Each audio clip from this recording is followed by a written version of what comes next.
हमारे चैनल को सब्सक्राइब करें और बेल आइकन दबाएं। प्यार बहुत गहरा मतलब होता है इस एक शब्द का।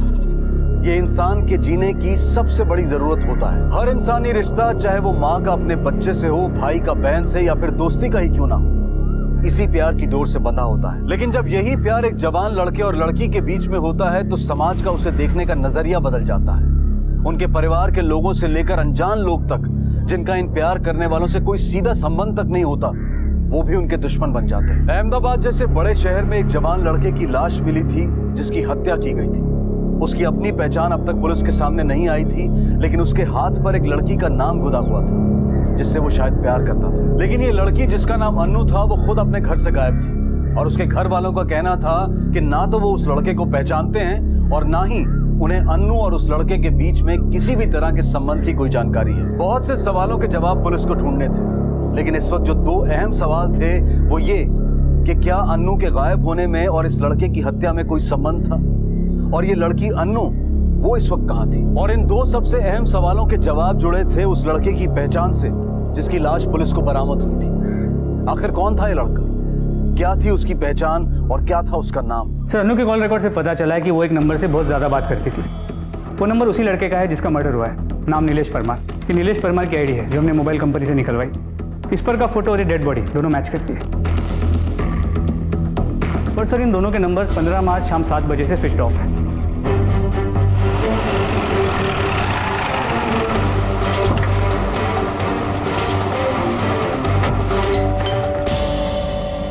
नीलेश परमार का घर यही है? जी हाँ, नीलेश मेरा ही बेटा है। क्या बात है? आपके बेटे का किसी ने कत्ल कर दिया है। नीलेश 2 दिन से घर नहीं आया था। मुझे लगा वो अपने दोस्तों के घर पे रुक गया होगा। उसके बहुत दोस्त हैं। मैंने उसे फोन भी किया, लेकिन उसका फोन बंद आ रहा था। वो अपनी नौकरी के कारण बहुत परेशान था साहब। इस लड़की को जानती हैं आप? हाँ, ओळखू छू जरूर। इसी लड़की के कारण मेरे बेटे की मौत हुई होगी। उसके भाई ने ही मारा होगा मेरे बेटे को। इतने दावे के साथ कैसे कह सकती हैं आप? अरे बेटा, चिंता शू करे छे? मिल जाएगी नौकरी। हाँ, परेशान क्यों हो रहा है? खाना खा ले ठीक से। चल ले एक और लोटे। तू रुक, मैं देखती हूँ। नीलेश कहाँ है? मार डाला, मेरे बेटे को मार डाला। मैंने उसे कहा था इस लड़की से दूर रहे, लेकिन वो हम सबसे ही दूर चला गया। हाँ सर, ये सच है कि मैं नीलेश के घर गया था, क्योंकि मैंने अन्नू और नीलेश को एक साथ देखा था और उसी के बाद मैं नीलेश के घर गया उसको समझाने या धमकाने? कहीं ऐसा तो नहीं कि ये बात आप सब लोग जानते थे? नहीं साहब, हमें तो उस दिन पता चला जिस रात अनु घर नहीं आई। आ जाएगी अम्मा। कब आएगी?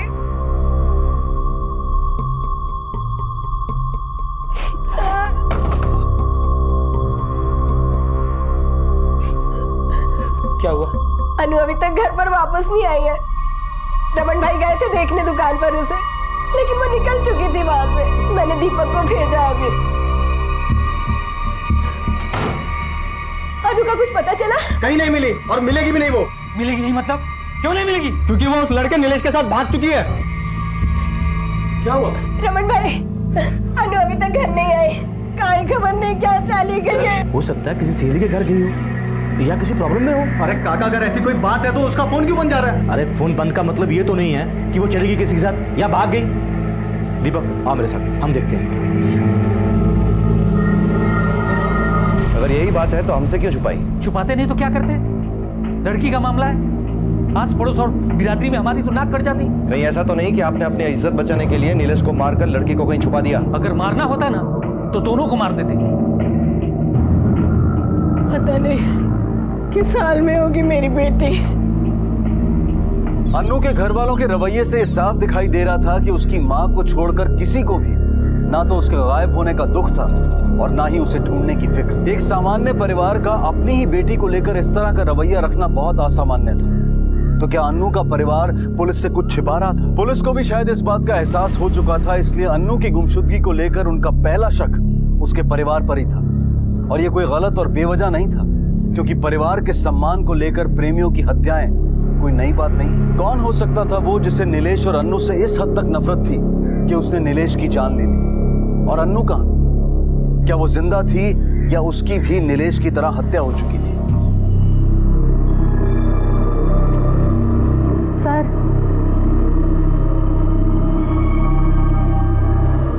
मुझे कुछ कहना है। सर, वो नीलेश और अनु अक्सर पार्क में ही मिला करते थे। वो कुछ दिनों पहले युवा मोर्चा के नेता जितेश ने जाकर वहाँ पे सबको धमकाया था। तुम्हें ये सब कुछ कैसे पता? सर, उस रात अनु बहुत डरी हुई थी। जब मैंने अनु से पूछा तो उसने मुझे बताया कि उसे नीलेश की फिक्र है और पार्क वाली सारी बात बताई। देखिए सर, हमारे मंच ने समाज के बच्चों को सुधारने का अभियान चलाया है। वो लड़का भी पार्क में गलत हरकत करते हुए पकड़ा गया था, लेकिन वो उल्टे हमें ही धमकाने लगा। और उसी घटना के 2 दिन बाद लड़के का मर्डर हो गया और लड़की गायब। तो आपको लगता है कि ये सब हमने किया? हाँ, पार्क में उसके साथ कहासुनी जरूर हुई थी, लेकिन इस मर्डर से हमारा कोई लेना देना नहीं है। अगर आप चाहे तो आप हमारी पार्टी ऑफिस में जाकर पूछताछ कर सकते हैं। ठीक है, अभी के लिए तुम जा सकते हो। गोयल, कोई तो ऐसी कड़ी है जो अभी हमारे हाथ नहीं लगी। नीलेश और अन्नू दोनों के मोहल्ले और आसपास के एरिया में जाके उनके बारे में पता करो।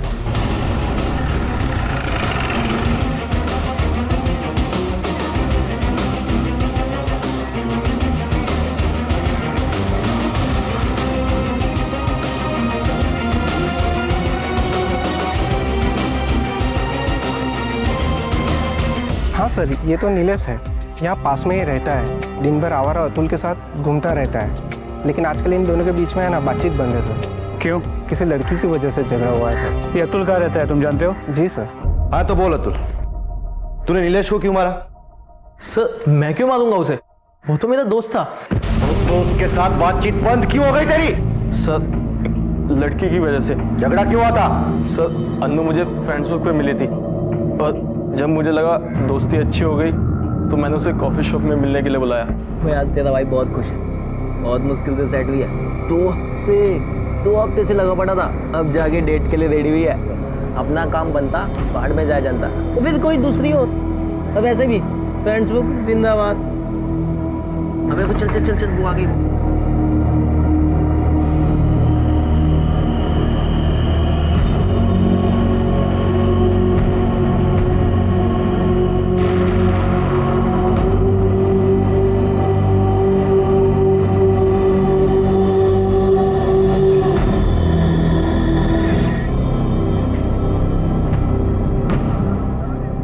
तुम्हारी जॉब कैसे चल रही है? अच्छी चल रही है, पर सैलरी बहुत कम है, तो चेंज करना चाहती हूँ। मैं तुम्हारी अच्छे से जॉब लगवा दूंगा। अतुल, ये क्या कर रहे हो? सब देख रहे हैं। मेरे पास गाड़ी भी है। आई थिंक तुम गाड़ी में ज्यादा कंफर्टेबल होगी। अतुल, तुम मुझे गलत समझ रहे हो।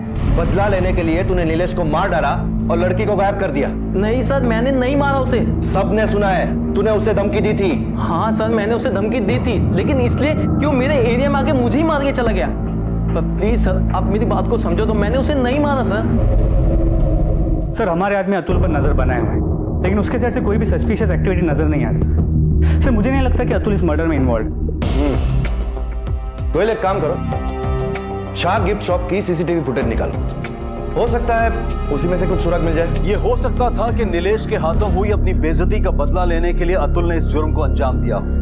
लेकिन अतुल और इस एंगल की पूरी जांच पड़ताल करने के बाद पुलिस को ना तो उसके खिलाफ कोई ठोस सबूत मिला और ना ही उसे अपने शक के घेरे में रखने की कोई वजह। जांच फिर से उसी जगह पर आकर खड़ी हो गई जहां से शुरू हुई थी, लेकिन इन्वेस्टिगेटिव टीम ने अपना पूरा ध्यान शाह गिफ्ट शॉप की तरफ लगाना शुरू किया जहां अन्नू काम करती थी। उन्हें उम्मीद थी कि वहां से उन्हें कोई सुराग या कोई इशारा जरूर मिलेगा जिसका सहारा लेकर वो अपनी जांच की दिशा तय कर पाएंगे। और टीम की बेचैनी इसलिए भी ज्यादा थी क्योंकि वो नहीं चाहते थे कि अन्नू का भी वही हश्र हो जो नीलेश का हुआ। अन्नू अगर जिंदा थी तो पुलिस की पहली प्राथमिकता थी उसे सुरक्षित वापस लाना, क्योंकि अब तक मिली जानकारी और एक के बाद एक सामने आते दुश्मनों को देखकर ऐसा लग रहा था कि जैसे सारी दुनिया इस जोड़े की दुश्मन बन गई है। और पुलिस ये हरगिज नहीं चाहती थी कि उनका कोई दुश्मन नीलेश के बाद अन्नू के साथ भी अपनी दुश्मनी निभाने में कामयाब हो जाए। इसलिए पुलिस ने अपनी पूरी ताकत लगा दी अन्नू को ढूंढने में।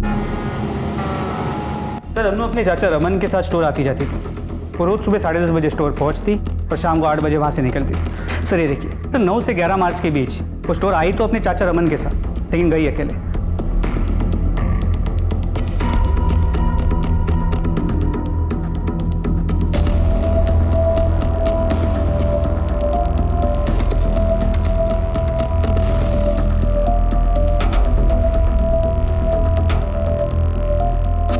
और सर ये रहा 15 मार्च का फुटेज। सर ये प्रिया है, स्टोर में काम करने वाली दूसरी लड़की। सर उस दिन अन्नू स्टोर से 6 बजे निकल गई, लेकिन वो घर वापस नहीं लौटी। उस दिन ये लड़की इतनी जल्दी निकली और घर नहीं पहुंची, तो फिर ये गई कहाँ? जी हाँ सर, अन्नू हमेशा अपने अंकल रमन के साथ ही आया जाया करती थी, लेकिन पिछले कुछ दिनों से वो अकेले आने जाने लगी थी। प्रिया बाय।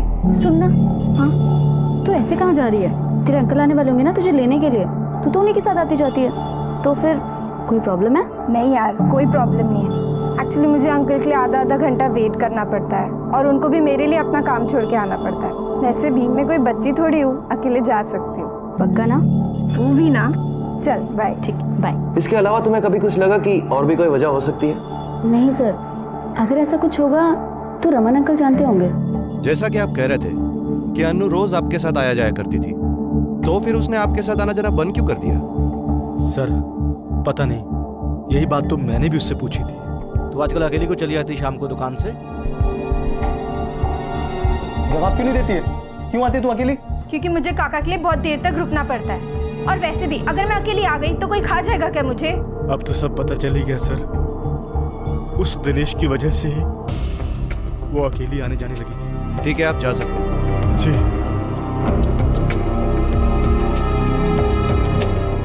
सर, कहीं से भी कोई लीड नहीं मिल रही है। मुझे लगता है ये अन्नू के परिवार में कोई राज छुपा हुआ है, सब लोग कुछ छुपा रहे हैं। एक काम करो, सबकी जन्म कुंडली निकालो, सबके कॉल रिकॉर्ड्स चेक करो, देखे तो सही क्या निकलता है। सच की खोज बहुत मुश्किल होती है। कई बार सच सामने होता है, लेकिन उसे पहचान पाना उससे भी ज्यादा मुश्किल हो जाता है। और ठीक ऐसा ही इस केस की इन्वेस्टिगेटिव टीम के साथ हो रहा था। नीलेश के कत्ल को और अन्नू को गायब हुए काफी दिन बीत चुके थे, लेकिन पुलिस अब तक इस केस की गुत्थी को सुलझा नहीं पाई थी। कुछ था जो उन्हें दिखाई नहीं दे रहा था, या कोई था जो उनसे कुछ छुपा रहा था। अन्नू के घर वालों पर अपने शक को जांचने के लिए इन्वेस्टिगेटिव टीम ने हर एक के कॉल रिकॉर्ड्स को चेक करने का फैसला किया। क्या इन रिकॉर्ड से पुलिस को कुछ ऐसा मिल पाएगा जो इस केस को सुलझाने में उनकी मदद करेगा, या फिर पुलिस की पिछली कोशिशों की तरह ये कोशिश भी जाया हो जाएगी? सर, नीलेश, अन्नू और जितेश के साथ साथ नीलेश और अन्नू की पूरी फैमिली की कॉल रिकॉर्ड्स आ गई। सर, एक चौंका देने वाली बात कि नीलेश और अन्नू की बहन राधिका, इनमें अक्सर बातचीत हुआ करती और कई बार इन तीनों की मोबाइल लोकेशन भी सेम रही है। सर, इससे एक बात साफ है कि राधिका नीलेश और अतुल के रिलेशनशिप के बारे में पहले से जानती है। अब ये बताइए कि आपके नीलेश के साथ जान पहचान कब? अनु ने ही मिलवाया था।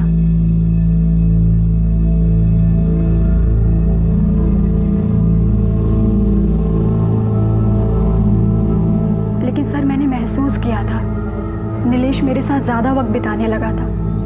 मैं बहुत खुश रहने लगी थी उसके साथ।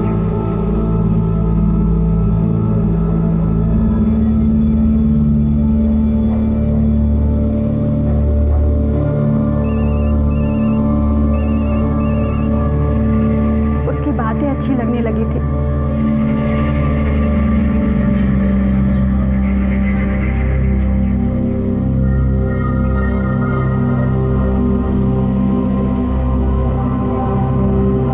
उसने मुझे वैलेंटाइन डे के दिन बुलाया तो मैंने सोचा अपने दिल की सारी बातें उससे कह दूंगी, लेकिन जब उसने मुझे टैटू दिखाया तो बड़ी बहन मैं थी, लेकिन अनु सबकी लाडली थी, खूबसूरत थी ना।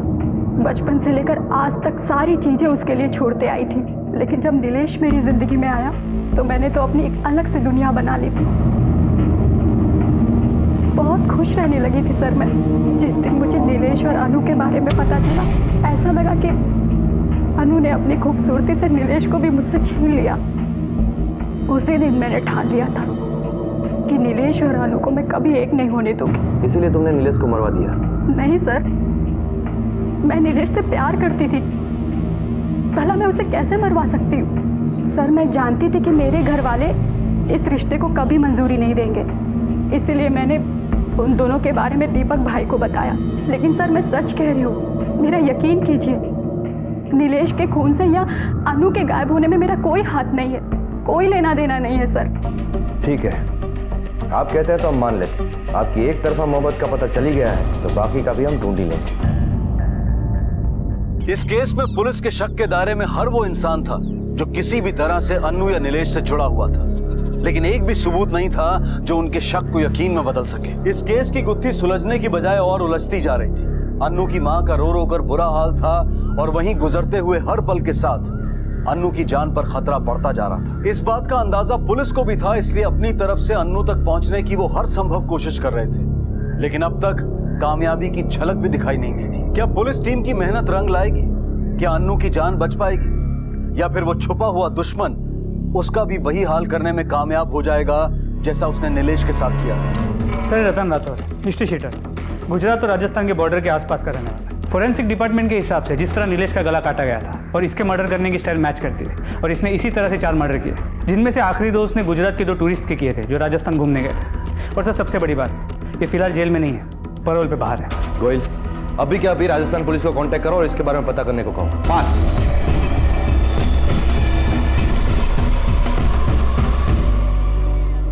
दुकान से जल्दी आने का ये राज है तुम्हारा? काका, एक बार हमारी बात तो संभलो।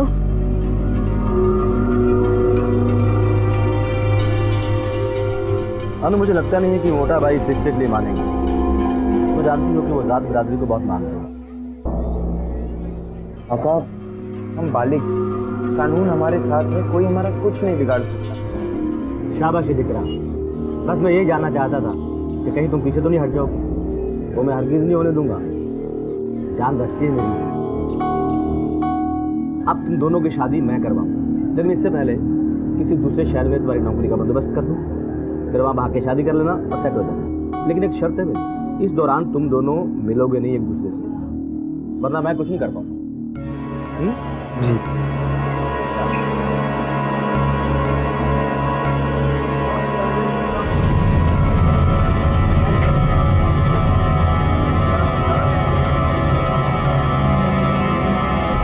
કાકા, હું રેડી થઈ ગઈ છું। वो हैरान न करती, काका के सिर में बहुत दर्द है। શું થયું? कल तुम्हारे साथ आइसक्रीम खाई थी ना, उसी वजह से सर पकड़ा के लगता है। मुझे वो पिक्चर देखनी थी।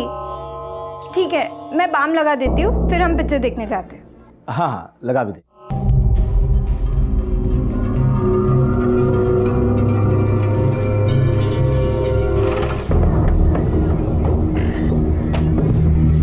खमा गड़ी भाई, बड़ी कम्मा भाई साहब। जरा चाय नाश्ता लगवा दो और पहले ये बिस्किट दे दो। बैठिए। छोटू, साहब को चाय बिस्किट दे दे।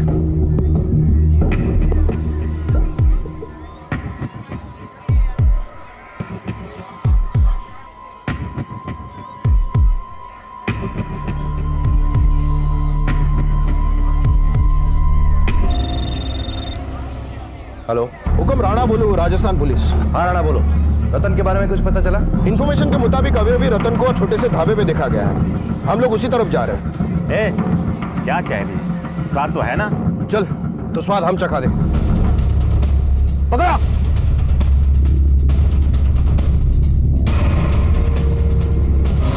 बोल साले, बोल मर्डर क्यों किया?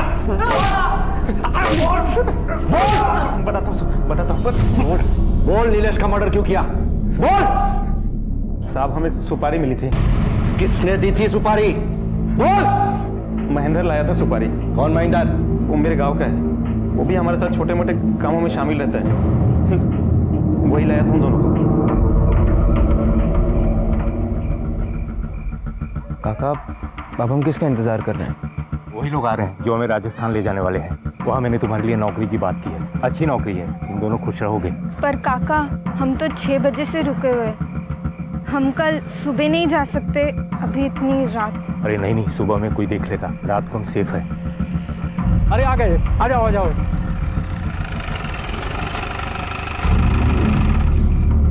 आ जाओ, आओ, बैठो बैठो, चल आ जाओ, आ जाओ, जल्दी जल्दी जल्दी बैठो।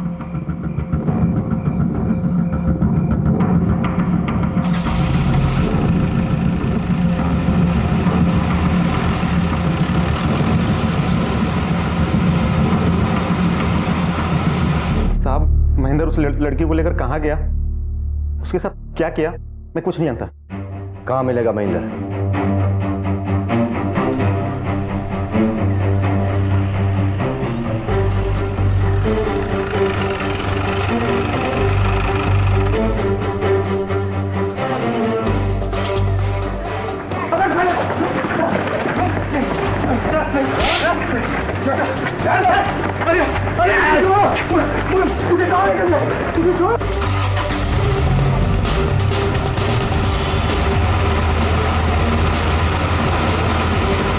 अन्नू कहाँ है? साहब, मुझे कुछ नहीं मालूम साहब, मैं तो मिडिल मैन था साहब, मुझे कुछ लेना देना नहीं है साहब, ना लड़का से ना लड़की से।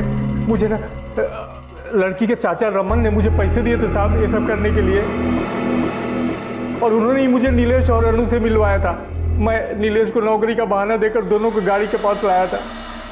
अन्नू कहाँ है?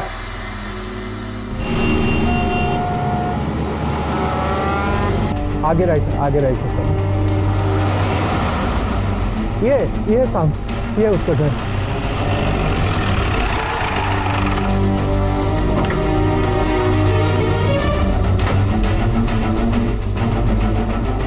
साहब ये घर है, ताला तोड़ो।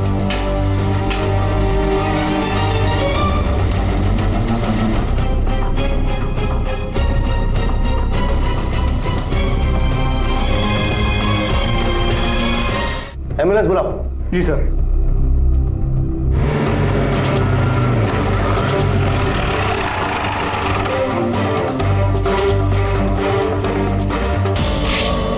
तूने तो हैवानियत की सारी हदें पार कर दी, हर रिश्ते हर मर्यादा को पार किया है तूने। इससे भी तेरा जी नहीं भरा कि उस मासूम की जान लेनी चाहिए तूने। सर, मुझे लगा कि वो मर गई है, मैं डर गया था, मेरी कुछ समझ में नहीं आ रहा था। मैं उसे खींच कर अंदर ले गया और उसे वहीं छोड़कर भाग गया सर। लड़की बहुत क्रिटिकल है, काफी बार बलात्कार हुआ है। डॉक्टर्स का कहना है कि रिकवरी के लिए काफी वक्त लग सकता है।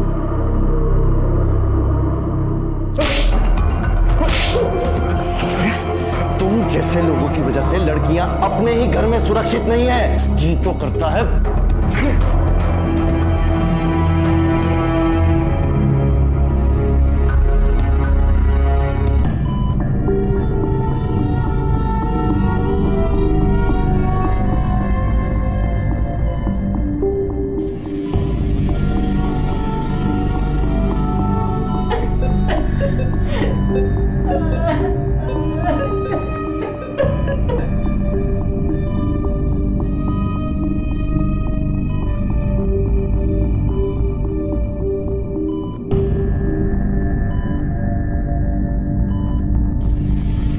हम सब एक ऐसे समाज का हिस्सा है जहां मुंह बोले रिश्तों का भी उतना ही मान रखा जाता है जितना कि सगे रिश्तों का। लेकिन ये भी हमारे ही समाज की एक हकीकत है कि हमारे यहाँ कुछ ऐसे इंसान भी हैं जिन्हें इन रिश्तों को शर्मिंदा करने में ना तो कोई शर्म महसूस होती है और ना ही झिझक। अन्नू को अपने रिश्तों पर आंख बंद करके विश्वास करने की सजा मिली।